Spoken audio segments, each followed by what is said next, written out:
Magulo raw kausap si Batangas Congressman Leandro Leviste kaugnay sa kanyang solar empire. Ito ang buwelta ni Yusek Claire Castro matapos siyang kasuhan ng civil libel ng kongresista. Narito ang agenda report ni Ivy Reyes.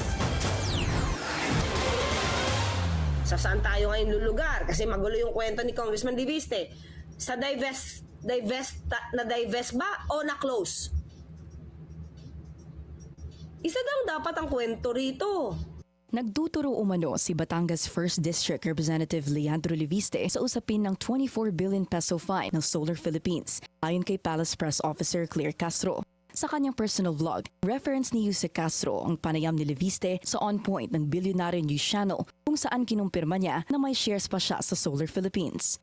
I have shares in Solar Philippines, which has shares in SPNEC, which I am not involved in the day-to-day of.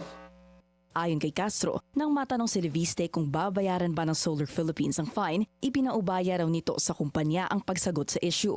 Pinuna rin ni Castro ang pagdadivest ng kongresista ng kanyang share sa mga kumpanyang nabanggit niya sa kanyang panayam. Partikular ang pahayag nito na hindi raw niya alam ang araw-araw na operasyon ng SP New Energy Corporation o SPNEC. Sumangguni rin si Castro sa batas at sinabing hindi basta-basta pwede magbenta ng shares nang walang congressional approval. Dinivest mo. Sabi mo, kailan? Kailan mo dinivest? At that time ba na nagkakaroon na ng singilan ng 24 billion? Para asip wala ka ng obligasyon kasi, ay, hindi na akin yan. The problem, mga kakita, kahit i-transform pa yan para makaiwas ka at tumistansya ka sa korporasyon mo. If, di pa rin pwede. Kasi di mo pwedeng i-transfer yung controlling shares mo nang walang approval ng Congress of the Philippines. Sa press conference naman ni Leviste sa Batangas nang magsampa ng kaso laban sa Palace Press Officer, nilinaw nito para umano kay Yusek Castro kung alin talaga ang kumpanyang ibinenta niya at alin ang may prangkisa. Banat ng kongresista, tila hindi raw na-review ni Castro ang mga mahahalagang impormasyon tungkol sa usaping ito. Ang kumpanyang may prangkisa ay Solar para sa Bayan Corporation. Ang kumpanyang binenta ko sa Meralco ay SP New Energy Corporation. Sagot naman ni Castro, At tanong natin, ikaw ba talaga nagpapaandar? Ginamit ang pangalan mo? Di ba? Para bang bakit? Parang ang dami mong hindi alam at ang dami mong hindi pinakikialaman. Dumidistansya ka, especially when it comes to the payment ng fine.